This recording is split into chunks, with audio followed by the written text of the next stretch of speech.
Hello, જાગુસ kitchen જર્નીમાં આપ સૌનું સ્વાગત છે. ફ્રેન્ડ્સ, જામફળ અત્યારે ખૂબ જ સરસ આવે છે, તો આજે આપણે ખાટું મીઠું અને ચટપટું જામફળનું શાક બનાવીશું. તો ચાલો શરૂ કરીએ. આના માટે આપણે સૌથી પહેલાં 250 ગ્રામ સફેદ જામફળ આવે તે લીધેલા છે.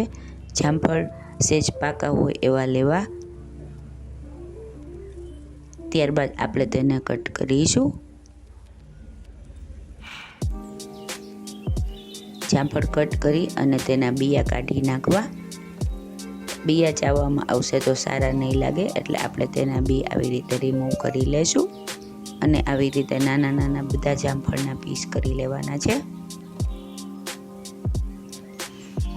ફ્રેન્ડ્સ, આ જામફળનું શાક એટલું ખાટું મીઠું ચટપટું લાગે છે ને કે હું તમને શું કહું.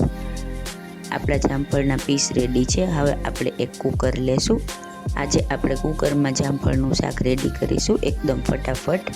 હવે તેમાં 3 ચમચી તેલ લેશું. તેલ આવી જાય એટલે 5 ચમચી જીરું અને 5 ચમચી રાઈ અને 5 ચમચી હિંગ એડ કરીશું. રાઈ જીરું સરસ આવી જાય પછી હિંગ એડ કરવાની છે. ફ્રેન્ડ્સ, આ શાક ફુલકા રોટલી સાથે અને જેને ગળ્યાશ પડતું ભાવતું હોય તો ભાત સાથે પણ ખૂબ જ સરસ લાગે છે. અને જામફળમાં ખૂબ પ્રમાણમાં કેલ્શિયમ વગેરે હોય છે, તો તમે ચોક્કસથી ટ્રાય કરજો.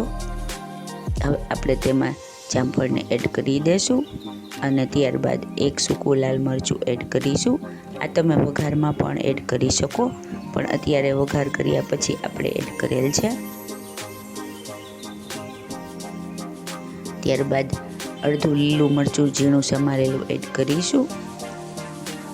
હવે તેમાં મસાલા કરીશું. આના માટે અડધી ચમચી લાલ મરચું પાવડર, અડધી ચમચી ધાણા જીરું પાવડર, 5 ચમચી હળદર અને સ્વાદ મુજબ મીઠું એડ કરીશું. આમાં આપણે વધારાના બીજા કોઈ મસાલા એડ કરતા નથી. હવે બધું બરાબર સરસ રીતે ચલાવી લેશું. ફ્રેન્ડ્સ, જો તમે મારી ચેનલ પર નવા હો તો મારી ચેનલને સબસ્ક્રાઈબ જરૂરથી કરજો અને બાજુમાં રહેલ ઘંટડી દબાવી દેજો, જેથી મારી નવી રેસીપીનું નોટિફિકેશન સૌથી પહેલાં તમને મળે. હવે આપણે તેમાં 1 ચમચો જેટલો ગોળ એડ કરીશું અને 1 ચમચા જેટલું પાણી એડ કરીશું અને બરાબર મિક્સ કરી લેશું. ફ્રેન્ડ્સ, આ શાક તમારે બારે કરવું હોય એટલે કે લોયામાં બનાવવું હોય તો ગોળ જામફળ સેજ હીરકચા ચડી જાય પછી એડ કરવાનો છે, પણ અત્યારે આપણે કુકરમાં કરીએ છીએ તો સાથે જ એડ કરી દઈશું. હવે આપણે કુકરનું ઢાંકણ બંધ કરી અને આમાં ફક્ત એક જ વિસલ વગાડવાની છે. આપણા જામફળ એકદમ સરસ એક વિસલમાં જ ચડી જશે.